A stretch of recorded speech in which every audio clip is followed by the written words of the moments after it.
Alright, let's talk about some more cards from Modern Horizons 3. So one thing this set brought to us was a number of colorless versions of existing cycles. So Kozilek's Command, for instance, is a new entry into the command cycle. The command cycle comes from Lorwyn, where we got Austere Command, etc., and is actually one of the spells that brought forward having the bullet points for each of these modal options, because it was just easier to parse that way. Now we have commands in every 1 and 2 color combinations, but this is our first colorless one. Null Elemental Blast features Ugin here, firing off a blast of some kind. And this is both art-wise and card-wise a reference to red and blue Elemental Blast. The art reference being the more recent version of the cards. You can see you got the hand firing off in a direction. There's a mirror to this one, which is the fire side blasting against the blue side. Null Drifter is an obvious reference to the very famous magic card Null Drifter. This guy.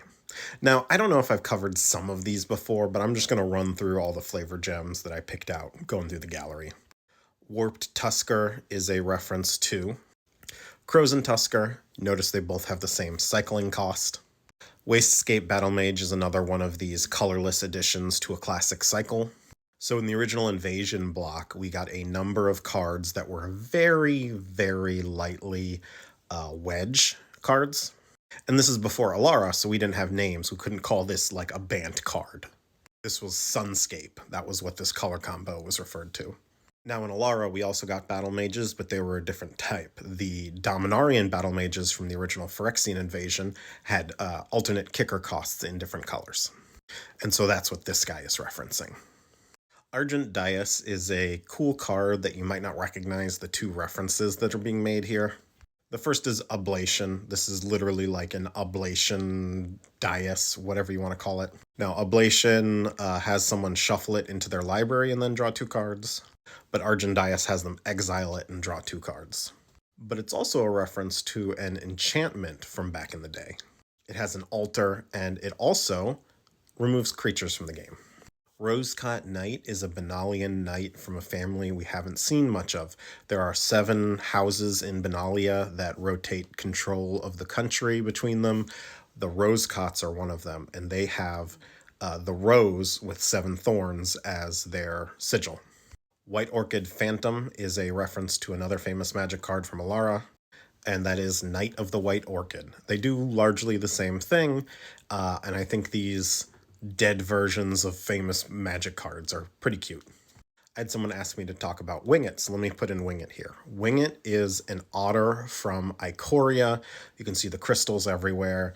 It is having a fresh mutation where it gains wings.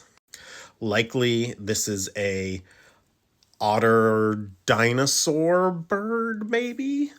The creature types in Ikoria are really weird and fun. Aether Spike is a reference to another famous magic card, and that is the classic Force Spike. Brain Surge is obviously just a slightly larger version of the famous magic card. Instead of drawing 3 cards and putting 2 back on top of your library, you draw 4 and put it back on top of your library. Corrupted Shapeshifter is the latest Primal Clay references. There have been several of them over time in Magic. Primal Clay was this early card from Antiquities that when it came into play, you could choose various different stats for it. It also got referenced in Planar Chaos with the card Primal Plasm.